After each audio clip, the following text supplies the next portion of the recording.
Hello everybody, welcome back to ECCCA classes. Today we'll be studying the rest of the chapter and today we'll be completing the macroeconomics part. So without wasting any time, let's get started. So in the next lecture, I'll get the what you call the theory wala topic. So we'll be completing this chapter in the next lecture. Let's get started, right? So first of all हमारा topic है यहाँ पे macro economics. ठीक है, macro economics का मतलब क्या है? It studies the economy as a whole, focusing on variables such as national income, inflation, economic growth and government policy. हमने माइक्रो इकोनॉमिक्स पे क्या पढ़ा था? On individual. ठीक है, on individual on individual parameters पे हमने माइक्रो इकोनॉमिक्स पढ़ा था. वेयर मैक्रो इकोनॉमिक्स में हम एज एन एग्रीगेट पढ़ते हैं, एज अ होल और एज एन एग्रीगेट. कूल. ठीक है, डेफिनेशन हो गया. अब macro economics is why it is necessary और इसका मेन ऑब्जेक्टिव क्या है? Main objective, first one is economic growth. ठीक है, ठीक है, इकोनॉमिक ग्रोथ बहुत अच्छा रहना चाहिए. मैक्रो इकोनॉमिक मतलब मैक्रो इकोनॉमिक हम पढ़ते क्यों? क्या ताकि what is the basically main objective of macro economics that एक तो जो कंट्री है उसकी इकोनॉमिक ग्रोथ बहुत अच्छी होनी चाहिए, which also includes the production capacity. Second one is low inflation. ठीक है, लो इन्फ्लेशन मतलब क्या? प्राइसेस जो है they are stable. Okay. Third one is high employment.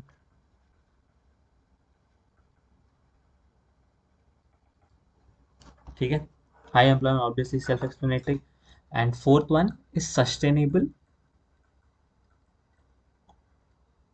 Balance of payment. ठीक है, बैलेंस ऑफ पेमेंट अभी it's a topic which is gonna come in this video only. So I'll be explaining what are the types of accounts, what are the types of accounts in it, what does it actually mean, etc, etc, etc. These are the main objectives. So basically there are four main objectives of macroeconomics. First one is economic growth, second one is what? High employment, third one is sustainable BOP, so fourth one is low inflation. Cool. Okay, now this is done. Now the next topic which we'll be studying over here is aggregate demand. What do you mean by aggregate demand? First of all, मतलब aggregate demand का मतलब ये है पूरे आपके देश में, पूरे आपके कंट्री में what is the what is the demand of a particular good.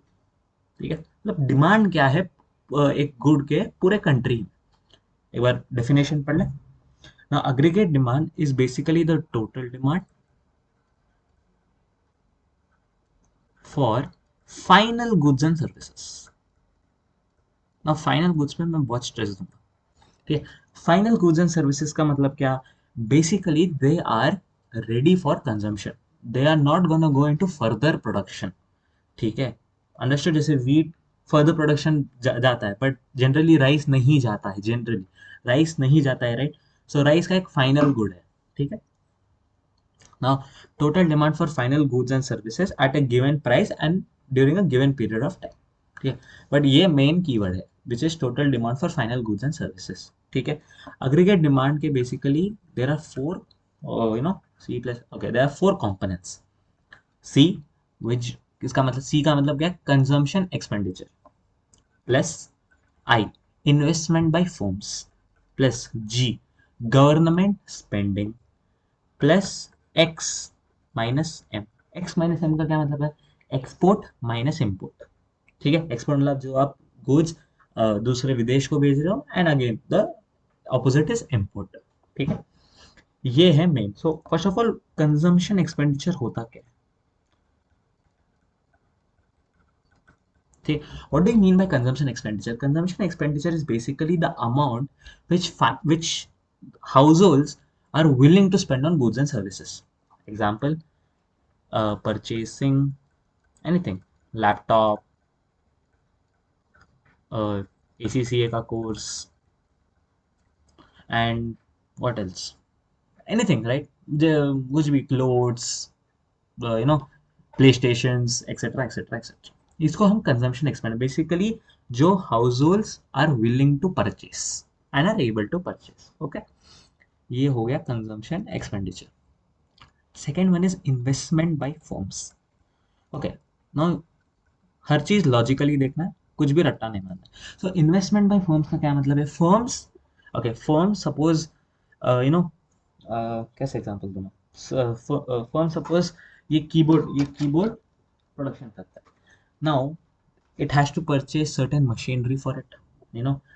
It has to, अभी इसके कीबोर्ड के जो भी मतलब सेल के जो डेटा है उनके लिए एक सर्विस मेंटेन करना पड़ेगा.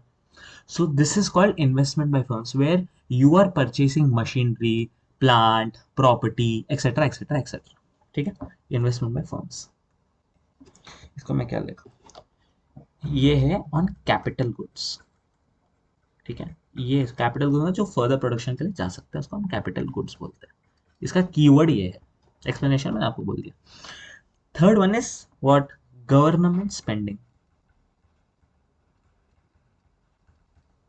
Okay, what do you mean by government spending? Basically government का जो भी रेवेन्यू होता है ना, they will have to spend on public. ठीक है, for the better welfare of the society.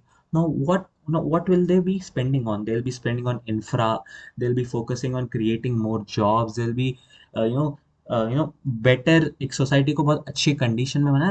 That's what their main objective is. Now this is what is called as government spending. Now spending for public welfare. Okay, fourth one, ये X minus M. जैसे इस ये मैं लिखता हूँ export minus export minus import. ठीक है, export मतलब क्या? Goods which are sold to other countries. Import मतलब क्या? The goods which we have purchase from other countries. ये मैं लिखना नहीं हूँ, फिर टाइम वेस्ट होगा. ठीक है, done. Now what are the factors affecting aggregate demand? ठीक है, ये थोड़ा समझने वाली चीज है. एडी मतलब aggregate demand. So first one है हमारे पास consumer confidence. Very very important. ठीक है, अब आप समझिए कंज्यूमर कॉन्फिडेंस का मतलब क्या होता है. ठीक है, now what, now consumer confidence, so basically take an example. You are an, a retail investor who wants to invest in firms, who wants to invest in stock markets, etc., etc., etc. ठीक है, now you want that your country is at a good economic growth rate, and you also want your own financial, what you call financial balance sheet to be good. ठीक है, so अगर मेरे पास consumer confidence अच्छा है, higher the consumer confidence, better it is for the aggregate demand. How? Because then आपके जो business के लिए भी है वो भी अच्छा ना. इसको हम प्रॉपर वर्डिंग में लिखते हैं. ठीक है, अब जैसे हायर द कंज्यूमर कॉन्फिडेंस. ठीक है, higher the consumer confidence, more the aggregate demand. ठीक है, नाउ अगर मेरे पास हाई बिजनेस कॉन्फिडेंस है, as an investor high business confidence है मुझे. ठीक है, now what will happen? I as an investor wants to invest in that particular business. So क्या है? I have that confidence. तो इससे क्या होगा? People will invest in firms. ठीक है, this is why consumer confidence plays a very important role. अगर अगर सपोज इकोनॉमी में इन्फ्लेशन, अनएम्प्लॉयमेंट, बहुत ज़्यादा बेरोजगारी है. Now I am not confident कि economy how it will run in the next 1 year or 2 years. So मेरा consumer confidence is quite low. This is what you mean by consumer confidence. Okay, the second factor which affects the aggregate demand is availability of capital. ठीक है भाई, सबको business करना है, सबको loan करके अपना खुद. Generally people don't invest their own money while running a business. They generally take a loan and then they do business, right? Now this is how businesses are done generally. ठीक है, now suppose banks काफी rigid है loans देने में, और अगर आपको loans मिल भी रहा है तो काफी हाई इंटरेस्ट रेट पे मिल रहा है, तो क्या आप बिजनेस करना चाहोगे?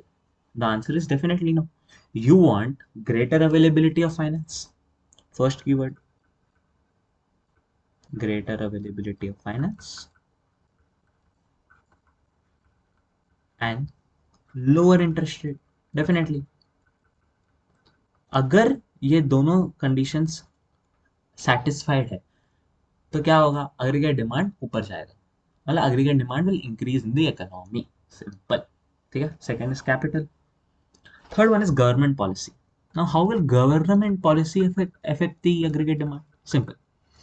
Government, हमको मालूम है सब, at least the people who are living in India, right? There's something called as GST, Goods and Service Tax, which is an indirect tax. Direct tax और indirect tax मैंने आपको कोई एक lecture में पढ़ाया था. So I'll not be again explaining the same thing over here. Now, GST suppose government ने बढ़ा दिया. Now the government has increased the GST rate suppose from 5% to 18%. ठीक है. Now what will happen? This will affect the consumer's pocket. True. And if it is affecting the consumer's pocket, they are not willing to pay any amount. What will happen? The businesses are hampered. So that's why government policy plays a and if businesses are hampered, the aggregate demand will fall down. So this is why it is very important for any government policy to not hurt any consumer's pocket. ठीक. Government policy भी हो गया. Fourth one is exchange rate movements.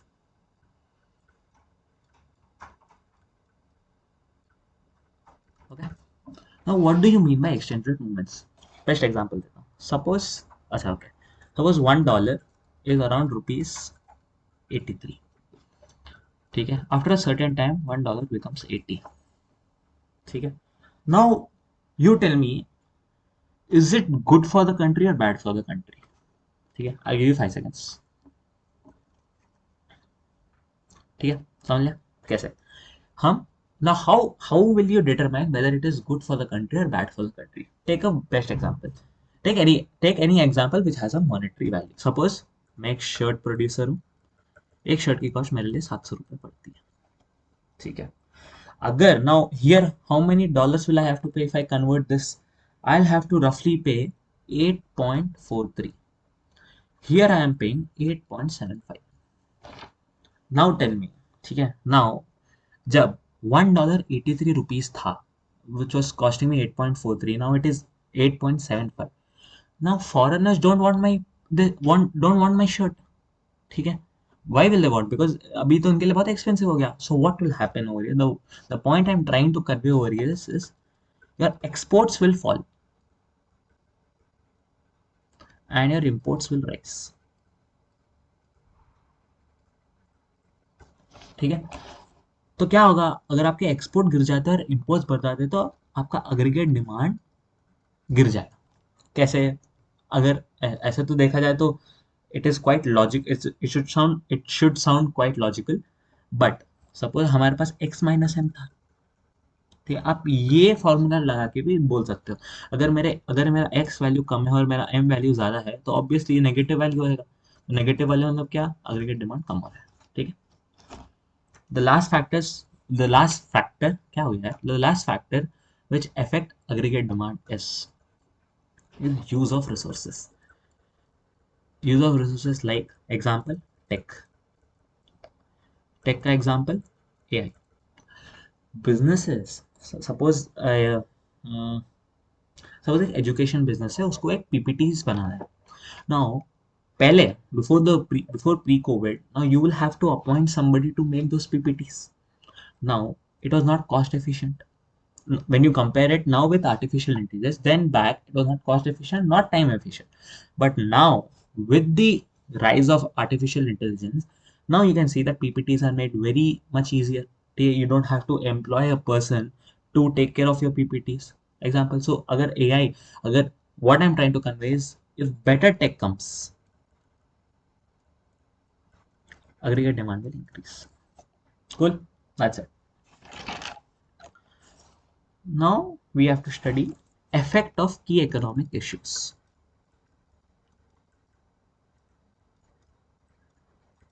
Why? Basically to know the effect on consumers and business. This is why we study the effect of key economic issues. Now these are divided into 4 parts. First one is economic growth.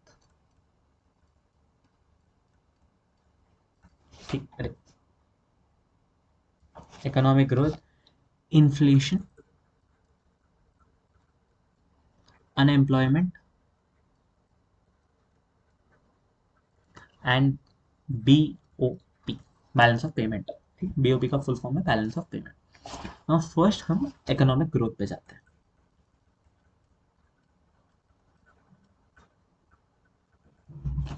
ठीक है, Now, मतलब economic growth के basically what are the benefits, let's go on the benefits first.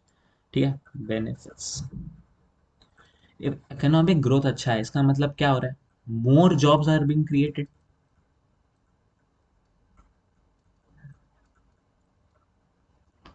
So that means आपका unemployment कम है। ठीक है, अगर more jobs are being created, हर गुड की अच्छी डिमांड है, so it is obviously good for the economy. Now what will happen, circular flow of income होता है। सर्कुलर फ्लो ऑफ इनकम से क्या होता है, your personal disposable income also increases. What do you mean by personal disposable income, जो पैसा आप खर्च कर सकते हो, that's called as personal personal disposable income. कुल प्रॉब्लम्स क्या है, अगर इकोनॉमिक ग्रोथ अच्छा भी हो रहा है, तो वो इकोनॉमिक ग्रोथ बहुत बढ़िया है, बट उसके प्रॉब्लम्स भी है। कैसे, एक gap between rich and poor increases. ठीक है, second, gap between rich and poor obviously increase हो जाएगा। अगर अगर सर्टेन, जनरली होता है जब भी आप इकोनॉमिक ग्रो होते हो तो रिच रिच होता है, पुअर पुअर होते जाता है। ठीक है, gap between rich and poor increases. hazardous goods like drugs, weapons, अगर इनकी डिमांड बढ़ रही है, अभी देखा जाता है इकोनॉमिक ग्रोथ बढ़ रही है, but are these goods you know actually good for society? The answer is no, definitely not. Drugs are not good for society. अगर इनकी डिमांड बढ़ रही है, इनकी अगर सपोज इकोनॉमिक ग्रोथ इनसे बढ़ रहा है, that's not a good situation for the economy, right? So hazardous like drugs weapons की बढ़ रही है, तो it is not a good situation. Sometimes अगर इकोनॉमिक ग्रोथ हो रहा है, if it is at the expense of environment exploitation.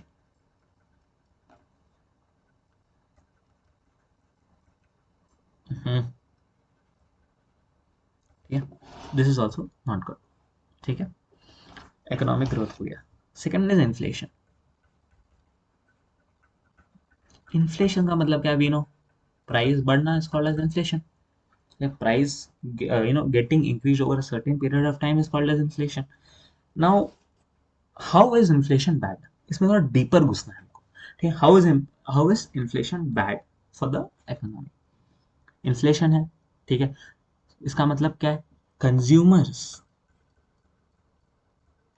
Have less purchasing power. मतलब क्या, उनके हाथ में इतने पैसे नहीं बच रहे, that is called as purchasing power, less purchasing power. Now ठीक है, now how will it hinder the business. Now एक बिजनेस में एम्प्लॉयज होते हैं। नाउ सपोज इन्फ्लेशन बहुत हाई है, so what will employees demand, employees will demand that their wages get increased. ये मैं लिख नहीं रहा हूँ, देयर एम्प्लॉयज विल डिमांड कि उनके भी वेजेस बढ़ाया जाए, कि उनके पास भी पैसे नहीं बच रहे। And now if employees are demanding more money, obviously it is an increase in expense of salaries for the business. It is not good for the business as well. This is how inflation will impact the business.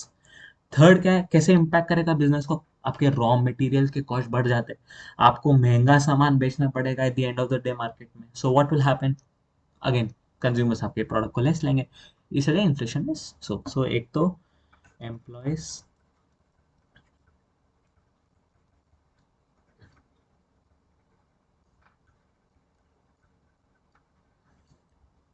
Second, और मैंने कौन सा point बोला, employees will demand more wages and raw material का cost भी ऊपर जा सकता है। हाँ, अब यहाँ पे एक आता है इंपॉर्टेंट टॉपिक। क्या है important topic, effect of high inflation on savings. ठीक है, काफी इजी है, कुछ भी नहीं है, एक ये बीच में करने का।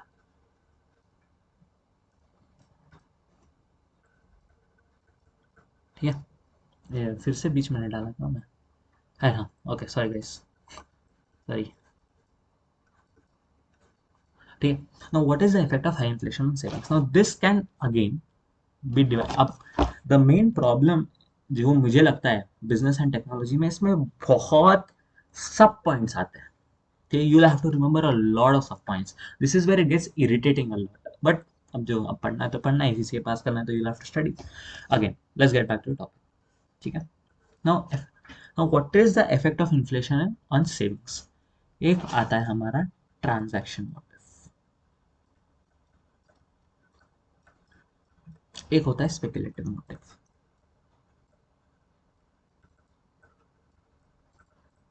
ट्रांजैक्शन मोटिव मतलब क्या? People will save more for the future. ठीक है. ठीक है, people will save more for the future. और अगर सपोज हाई इन्फ्लेशन है, मैंने लिखा है इफेक्ट ऑफ हाई इन्फ्लेशन. अगर हाई इन्फ्लेशन है और पीपल सेव मोर कर रहे हैं तो in the future what will happen?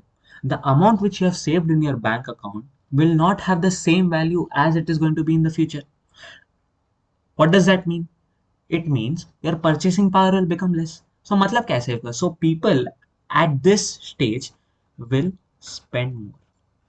That's it. एक सिंपल, एक छोटा कॉन्सेप्ट. Whereas speculative motive में क्या होता है? Oh sorry, इसका speculative motive नहीं. Sorry sorry sorry. अरे यार ये क्या हो गया? Draw. हाँ sorry sorry. This is not speculative motive. Sorry sorry sorry. This is not speculative. It's called precautionary motive. Sorry. I'm extremely sorry. It's called precautionary motive. I don't know speculative concept. Okay. So precautionary motive क्या मतलब? People will save for emergencies.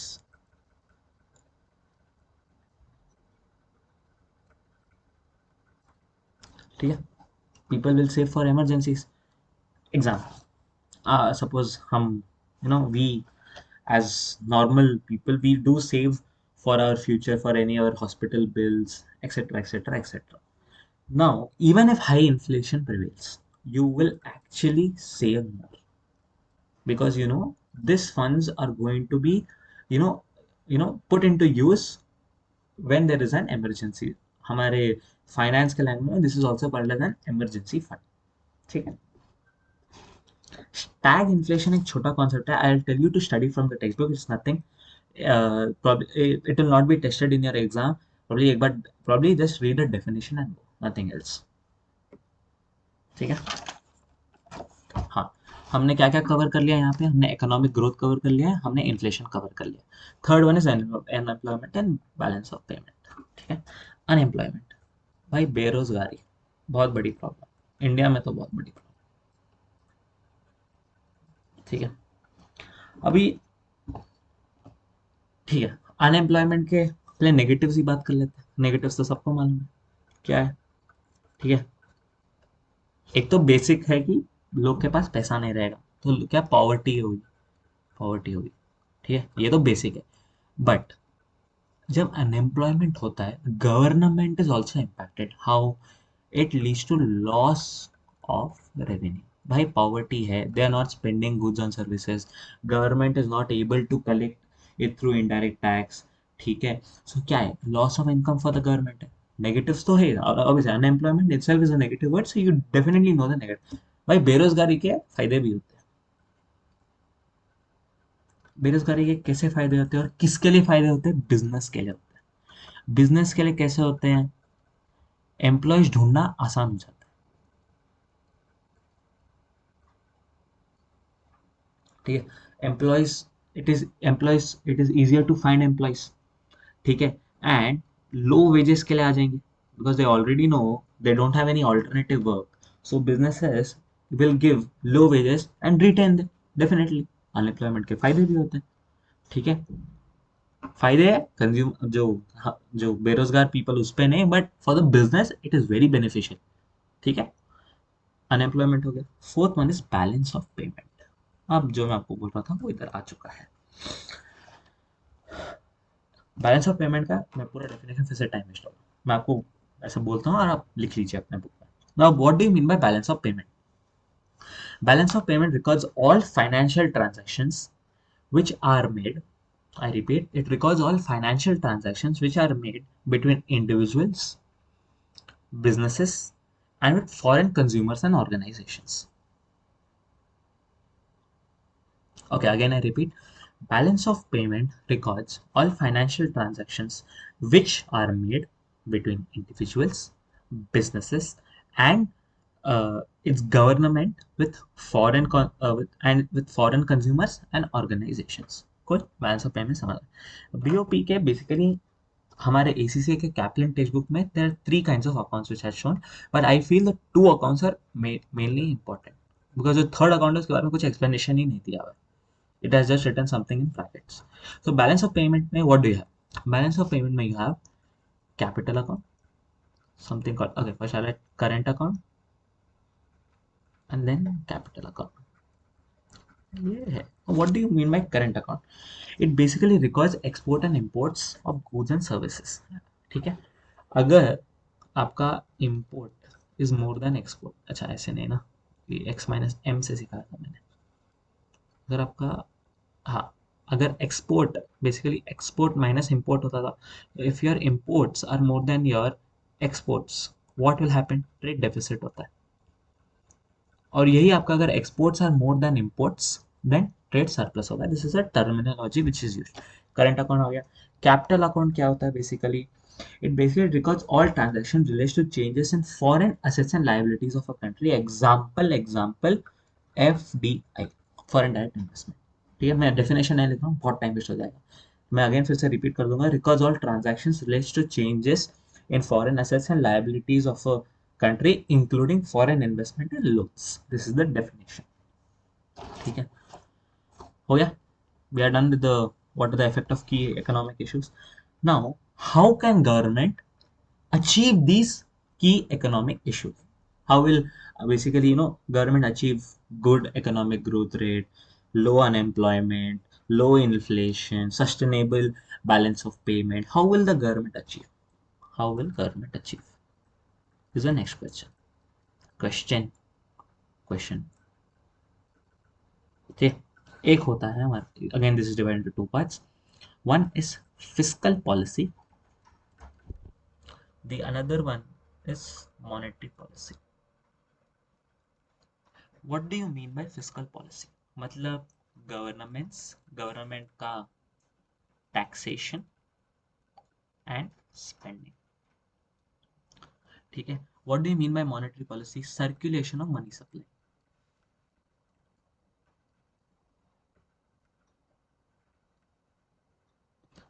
Level लिख सकते, सबके level निकले, level of circulation of money supply. ठीक है. So how will government achieve? एक तो होता है फिजिकल पॉलिसी, एक होता है मॉनेटरी पॉलिसी. ठीक है. Physical policy government taxation and spending से होता है. Monetary policy level of circulation of money supply से होता है. ठीक है. अब पहले हम फिजिकल पॉलिसी को पढ़ते हैं. ठीक है. अगेन फिजिकल पॉलिसी एक छोटा सा है, will be divided into two parts. One is income, one is expenditure. Income from what? From taxes. Expenditure on what? On public. This is nothing, एक छोटा सा डायग्राम. ठीक है. अब एक मेन टॉपिक आता है, काफी अंडरस्टैंडिंग टॉपिक. जब गवर्नमेंट बजट बनाता है, whenever the government makes the budget, will the government try to make balanced budget or not? सोचिए. The answer is no. The government will not try to prepare a balance budget. मतलब क्या? Government का spending equal to government का income. The government will never try to do that. It will either create a budget surplus or a budget deficit. Why? Why so budget deficit? पहले हम budget deficit पढ़ते हैं कि government, why will government make a budget deficit. ठीक है. इसका एक है, सी, गवर्नमेंट सपोज इकोनॉमी में लो रिसेशन है. ठीक है. मतलब क्या? The aggregate demand is not up to the mark, output is low, production capacity is not at efficient levels, employment unemployment is very high, inflation is very high, etc., etc. So what will the government want? It will try to encourage spending. It will try to encourage spending on infra, on creating jobs, etc. Now it needs money to borrow. ठीक है. It needs money to borrow. So what is that kind of reserve that the government creates? It is called as public sector net cash requirement. अच्छा, ये MCQ में एक बार के लिए पूछ सकता है। So what is PSNCR? ठीक है, ठीक है, समझ में आ गया? Why do the government creates a budget deficit plan? समझ में आ गया? What is this called? This is called as expansionary policy भी बोल सकते हो, स्ट्रैटेजी भी बोल सकते हो। मैं स्ट्रैटेजी बोल देता हूँ, एक्सपेंशनरी स्ट्रैटेजी।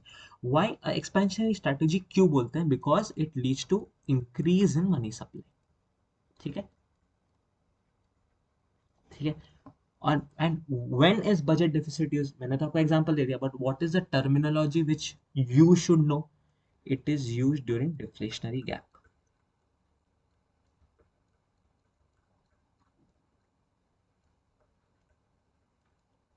ठीक है,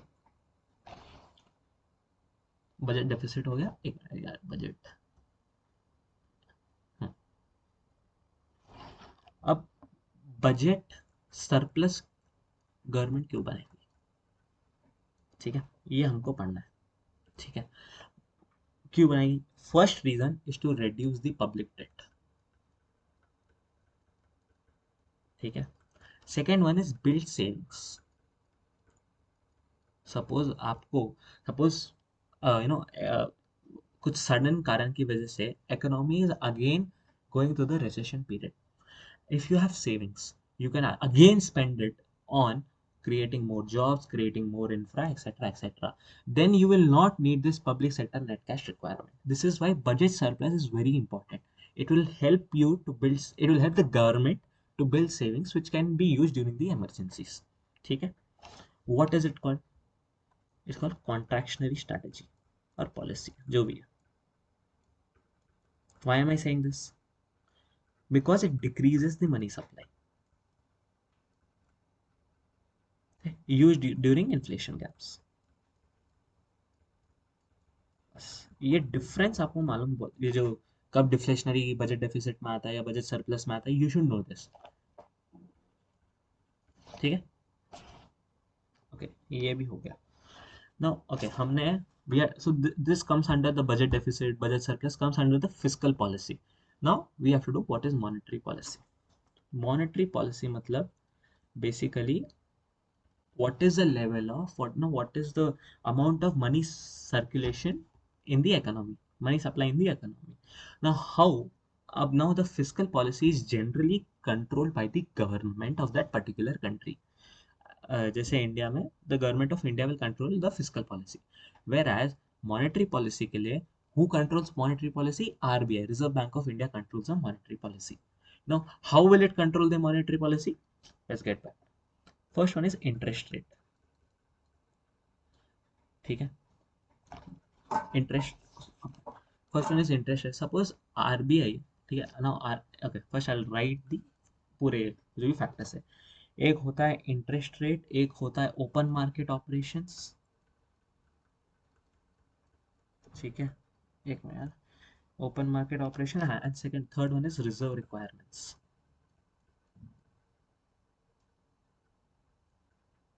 सी, इंटरेस्ट रेट का क्या मतलब?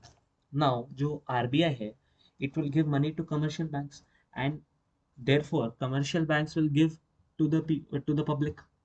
ठीक है, जो लोन है पहले आरबीआई कमर्शियल बैंक्स को देता है, कमर्शियल बैंक्स पब्लिक को देता है। Now let's take an example. The RBI decides that बस I will increase the interest rate. ठीक है, it will lend to the commercial banks, obviously banks का क्या, बैंक्स को पैसा कमाना है, so they will have to again lend it to public, right? So what will RBI has given a statement that I will be increasing the interest rate. What will commercial banks do? Commercial banks will also definitely increase the interest rate. They cannot, operate at a, operate on a loss. So that's why they will increase the interest rate. Now, if you have to borrow the money, you will think and then borrow. You will not definitely borrow because interest rate is very high. ठीक है, so what happens if RBI increases the interest rate? It basically decreases the money supply, because the people are not willing to take loans from the commercial banks because of high interest rate. ठीक है, third one is reserve requirements. Now reserve requirements में something that is called as CRR and something called as SLR. ठीक है, the same concept will be apply. ठीक है, cash reserve ratio is basically the a certain kind of reserve requirement which must be deposited with the central bank. SLR is with something with their own self. Understood? Example, reserve requirement. Now, RBI decides CRR and SLR. Okay? The commercial banks don't decide. Now, suppose RBI tells, I'll increase both the CRR and SLR requirements. Again, so this means the commercial banks have to deposit more money. So they have less money again to lend. So what will happen if they have less money to lend? There will be a decrease in money supply in an economy. This is something. This is called as reserve requirements. What is open market operation? There are various kind of securities which are available in the market. ठीक है, I am RBI. These securities are available. Securities like bonds are available to the public. ठीक है. Now, suppose if I sell those bonds. Now, if I'm selling those bonds, ठीक है, if I'm selling those bonds and instead of that bond I get money. मैं वो bond बेचता हूँ, वो मुझे मिलता है पैसा. तो क्या हो रहा है, मनी सप्लाई कम हो जा रही है, बिकॉज जो पब्लिक का पैसा था वो अभी गवर्नमेंट के पास है, वो आरबीआई के पास है, सॉरी, वो आरबीआई के पास है. तो क्या हो गया, मनी सप्लाई कम हो गया. यही अगर मैं उनसे खरीदता और उनको पैसे देता हूँ तो क्या होता है, मनी सप्लाई इंक्रीज हो जाता है. This is how open market operations play a role in deciding the money supply level. ठीक है, okay, okay, this is done, this is done, this is done. Okay, एक छोटा सा टॉपिक है which is called as quantitative easing. Quantitative quantitative easing, this is a part of monetary policy. इसमें क्या करता है, central bank creates new money electronically. ठीक है, न्यू मनी इलेक्ट्रॉनिकली. नाउ मतलब क्या, व्हाट इज बेसिकली एक्सप्लेनेशन, इसका एक्सप्लेनेशन क्या होता है. इट बेसिकली इंजेक्ट्स, जब जब सेंट्रल बैंक डिजिटली प्रिंट करता है notes, it injects money into the system. Now banks have more money. ठीक है, banks now have more money, so they have more money to lend. Increases money supply in an economy.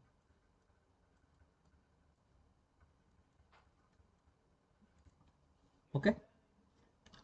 Oh, when was this quantitative easing used? एक general example है, जब 2008 में global financial crisis आया था. For your information, just general knowledge thing, ऐसा पूछेगा. ठीक है, क्वांटिटेटिव ईजिंग भी हो गया. Why do governments do this? Basically, to increase the government spending, to boost demand, to encourage demand and investment. Again, the same आ जाता है. ठीक है. Okay, last topic over here is the business cycle. ठीक है. Okay, let me write over here. Business cycle. अब business cycle का मतलब क्या होता है? See, जो भी इकोनॉमी है, it always goes through ups and downs. एक straight linear line नहीं रहेगा. It will not be always up or it will not be always down. There are ups and downs. This is what something called as business cycle. A better example, हम क्या करेंगे, हम पहले diagram draw करते हैं. सो ये इधर हम लिख देंगे टाइम, इधर हम लिख देंगे आउटपुट. ठीक है, मैं सब एक्सप्लेन करता हूँ, पहले मुझे ड्रॉ करने दो. ठीक है,